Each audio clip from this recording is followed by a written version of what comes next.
What is the core point of marriage? Let's take a moment to reflect on the origins of marriage in the ancient world, where they came from. These ideas will shed light on a lot of the problems that are happening today in today's world. I also want to throw in, if you stick around, why many civilizations allowed polygamy for men, which means a man could have numerous wives, whereas they didn't allow women to have numerous husbands. Hi there, this is Rabbi Shmuel Kopel. Ever since I was a child, I was passionate about discovering deeper meaning in life.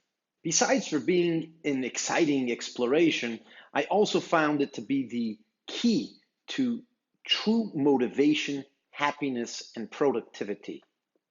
I am an ordained rabbi with the Jewish faith. However, I am not here to tell you what to do, what to think, or what to believe. I simply want to suggest ideas that will stimulate your mind to perhaps deeper discovery. I want to ask you a small favor before we begin. If you haven't done it yet, please click the subscribe button below and the bell that will appear after you click it. This way you'll be notified every time I upload a new video. Sharing is caring. So if you really appreciate the message, please click the share button below and share this video on all your social platforms.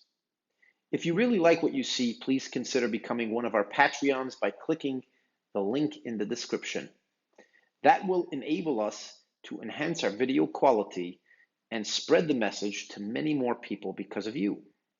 Without further ado, let's go straight to our question.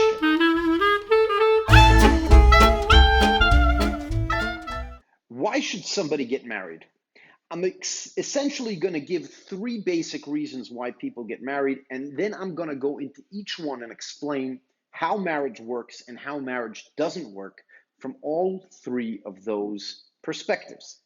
Of course, in today's day and age, the number one reason to get married essentially is sex. People want to have an individual who they can rely on, that when they would like to have a sexual connection, they have somebody to let it out on. So essentially, they want to get married. Now, I know people are like, no, that's not why people get married, and it has nothing to do with marriage. Well, maybe it shouldn't be. But essentially, what would be the difference between having a really good friend and somebody who you're married to? Obviously, one of the key components is sex. So a person wants to have an exclusive sex partner. You have feelings, you have needs, you want to have somebody that will be there when you need to express those needs, and therefore you have a marriage, somebody who obviously, I would say in the modern time, somebody who you already practice that with. You appreciate having sex with that particular person, and now you're going to say, let's become exclusive sex partners. Is there really a need to have an exclusive sex partner? I mean, if you have sex with somebody besides for your exclusive sex partner, why would that make a difference to your exclusive sex partner? Now, I would understand if you, for example, one evening you want to have sex and your partner isn't there, you have a problem. But I don't know too many couples that are literally always together and coming home every single night for their entire lives, living in the same house. Maybe some are, but many people go on vacation. Sometimes you have a business trip. You're going all over the place. What is the big deal if a person is in a marriage and cheats on their exclusive sex partner? If that was the purpose of marriage, what's the big deal about cheating? I went on a business trip. So what? I had some needs. I let it go. Why do I have to hold back my needs for my partner? I'll give you an example. Let's say marriage, we have a relationship that we always eat dinner together. So that means when she's not around, I shouldn't eat dinner? Why? It doesn't necessarily make sense in the ultimate idea of an exclusive sex partner, because what would it change? I mean, some people feel worried that if one partner has sex with somebody else, then perhaps they will like having sex with that other person, and therefore they won't return. Well, that could be just by meeting somebody. So are you going to tell your sex partner, listen, you can't meet anybody of the opposite gender, you can't talk to anybody? I mean, where do you put the limits? How can you decide? There's many things. I mean, even with people having an exclusive sex partnership, whether it's a boyfriend, married couple, whatever you call yourself, there will always be people who cheat. And the reason for that is because you're always going to be able to meet other people, and those people may tempt you, and some people fall to their temptations. So why are you holding it at sex? Why can't you say, okay, well, take for example, just like the husband is going, and he works in a store and he speaks to 50 women a day, and it's very possible that one of those 50 women he's going to be attracted to, and she might pull him into sex. Well, why don't and then of course he might like her better than his wife, and then leave his wife. Is the wife going to say, listen, you can't go work in the store and speak to women? I don't think so.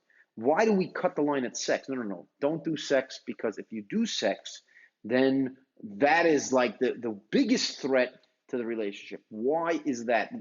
Even though I understand that many people are probably looking at me and saying, of course, sex is a much further stage than other type of communications and social interaction. But is there a clear reason? I don't really see a clear reason why we cut it off at sex, right? Say you can't touch another woman, say you can't kiss another woman, even if a person has sex. Well, what's if you have sex, but you agree that it's a one-time thing? It's a one-time thing. He's on a business trip. He has sex with the woman, and done. He's out. He's back at home. What's the big deal? And one of the reasons why I think people struggle today's marriage is because people look at marriage as an exclusive sex partnership. A couple who can't have children, a gay couple, or an elderly couple that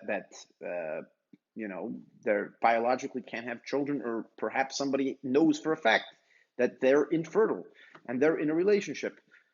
What other reason is there to really have a marriage and a companionship other than the fact that they're coming together for exclusive sex partnership? You could even say it's somewhat oppressive. Why are you oppressing your partner by telling them they can't enjoy themselves when you're not around? So that's reason number one for wanting marriage is sex.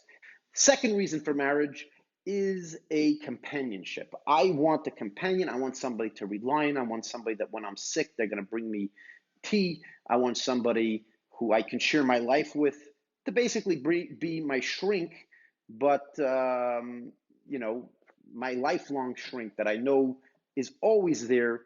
An exclusive companionship where two people are living together. Very often people call it a partner. I want a partner in life. I want somebody to rely on when I need to rely on somebody, and have somebody there. Okay, so that's second reason for marriage. Now, people have very good friends that they could rely on. People have very good family members that they could rely on. Do you really need a marriage? And then especially in the way that we do it today, an exclusive marriage with one person and one person that they're kind of locked in together, and they can't, express or just, they can't just have more friends. Why not? Why not have 3 friends, 5 friends, 10 friends? Why does it have to be 2, right? As a matter of fact, perhaps even it's better if there's 3. If there's 3 or 4 or 5 group of people together, they're partners together, they're going to stick it out with each other. Whenever one needs help, the other one will be there. When one's in a vulnerable situation, the other ones aren't, etc. This is the way many groups work, many brotherhoods work this way. In the army, for example, people learn to trust their lives with their brothers, sisters in arms, right? And there's many of them, right? So when you're now, obviously, you as an individual may say, I want one exclusive partner, but is that a real reason for the establishment of marriage? Again, there seems to be a bit of a weak point here where why one on one, and why why is it so horrible if one has 2 or 3 of these close friends that they can rely on? So again, some people want to mix sex and partnership and companionship and kind of, well, but again, we said sex doesn't really have a good reason for exclusivity, neither does partnership. Where does a concept of exclusive partnerships come from? Essentially, they come from the third reason. Now, the third reason is family. Now, I want to explain the details of what that means by family. Again, in a natural situation, a man and a woman are getting together and perhaps they're going to have children. Let's just say a woman has a child and she doesn't know who the father is. There's no one that she can rely on to be a father and say, and I would say to hold responsible and accountable to be a father. So it's very difficult for a woman even to go into a relationship where she may expect to have children, where she doesn't know who to hold accountable as the father, who to say, okay, well, you're the father. Imagine a woman today, a single mom, doesn't know who the father is. She marries somebody else, or she's in a relationship with somebody else. Well, the person leaves. She can't, if the person leaves that relationship, she can't say, no, but you need to take care of the child. Why? You had the child before I came. Okay. A child and building family is absolutely vital to have people who are responsible. So let's take the woman, for example. The woman, it's pretty obvious that she's responsible, and this is why very often the woman is the one that gets stuck with the children when things go wrong, is because, well, the child grows in her belly. For 9 months, she's attached to that child. As soon as the child comes out of her, she is nursing the child. Again, by nature, she has to nurse the child. There's a much stronger, clear bond between the child and the mother. However, for some reason, nature has made it that women, their physical strength, number one, is less than men, in general, obviously. And number two, a woman is very vulnerable when she's pregnant. She becomes more weak. And when she has a child and she wants somebody to take care of that child. So imagine the woman, the stress and the anxiety that a woman goes through if she were to enter a pregnancy without having somebody accountable to her. Okay, so essentially, I know people hate when I say this, but essentially, all of exclusive marriage was all built on family building. So the woman's in a situation where she's about to become pregnant. She wants to hold somebody accountable to take care of her when she's pregnant and to take care of her and her child when she can't do it herself. Because women perhaps can take care of themselves even in ancient times. Women were able to take care of themselves in many ways. So, but she has now a child. It's a lot for one person to take care of a child and also do all the other things, especially when the child's young and a child needs a lot of time. It's very hard for her to get out and work and do something. And who's the best person to be committed to her is the man that impregnates her, because now that man feels a sense of ownership and belonging with the child, because the man essentially is a person who has a vested interest. It's his child. It's a connection from him that went into the woman, and it gives him a sense of responsibility. Hopefully, that's what a man should feel. The whole idea of marriage and the whole idea that actually makes sense why a person should get married is only really makes sense when it comes to family. Many people by nature, because society has been trained to think about an exclusive partner and person to live with one-on-one, of course, people may still have a feeling that they want that. But the reason why our brains are trained to think that way is because of the family building situation. Now, you have to realize that the man's interest and the woman's interests are a little different. A man obviously has these urges that he would like to express himself sexually, and he can pretty much express himself to as many women as possible and just walk off and do nothing. Easy life, right? Have fun, enjoy yourself, and never take responsibility. Some men do that, unfortunately. If the woman gets pregnant, for 9 months she's stuck, then she gives birth. And of course, by nature, she already develops a love for the child and she needs to take care of the child. Meanwhile, the man never saw this child, doesn't even know it's his. Now I'm going to explain why polygamy was very often for the The man could have numerous wives and not the woman. It goes based on the same concept. Now, if a woman is basically looking at a man and says, listen, you want to have sex with me? No problem. You need to commit to staying with me so that if I get pregnant, you're going to take care of that child and you're going to take care of me. Essentially, that is what a marriage was about. A woman basically telling a man, I'm not willing to have sex with you. I'm not willing to at least continuously have sex with you if you are not willing to commit to the outcome of what may happen, which means having a child, right? So the woman says, I want the man to be exclusive. Now, I want to, ding, ding, I want you to think about this. If you actually look in today's world, you will find that women in general, women are the one pushing commitment far more than men, right? Very often, when I, as a rabbi, met people and I would meet a couple, I would always joke how, you know, very soon you should just get married. Like, of course, I mean, their boyfriend and girlfriend, you should get married and settle down together. And the women would always smile and be like, yeah, I'm ready. And the guy was like, yeah, give me a break. I'm not ready for that. So again, if you think about this, this is exactly what's happening. The women, by nature, want to demand commitment from the man so that when she gets pregnant, she is not stuck. She has somebody to hold responsible that hopefully will be responsible and will be a good caretaker and a good father. So that's why women are demanding commitment. Now, why would a man want to be committed? Essentially, the man will want committed, because he wants to have sex with her. And I know in today's world, sex is all about fun. But in the olden days, and I think even we need to respect the fact that sex is the reproductive act of humanity. So when you have sex, at least forget about today. In the olden days, you had sex, you may get her pregnant. What happens if a woman goes to two men? Okay, so if a woman has two men partners, does she have accountability? No, there's no accountability because each man will say, no, the other man needs to take care of you. When, again, imagine she has sex with two men on a regular basis. She's married to two men, right? She gets pregnant. She needs help. One man, of course, let's just, for argument's sake, let's say the relationship gets shaky after she gets pregnant. One man says, no, it's not my kid, it's his kid. He'll take care of you. I'm out. And the other man might also say, I'm out, it's his kid. So a woman doesn't get what she wants if she has two men partners. As a matter of fact, even today's day and age where people sleep around, this is a major deal, right? When a woman is sleeping around and all of a sudden she gets pregnant, each man is pointing the finger to the other one. No, you take care of her. No, you take care of her. Because men don't want to, we don't want to have the responsibility, especially if it's not our kid. And even if it's a question if it's our kid, but we don't have that natural attachment feeling.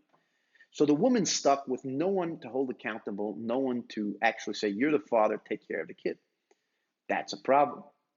But what happens the other way around? What happens if a man has two wives?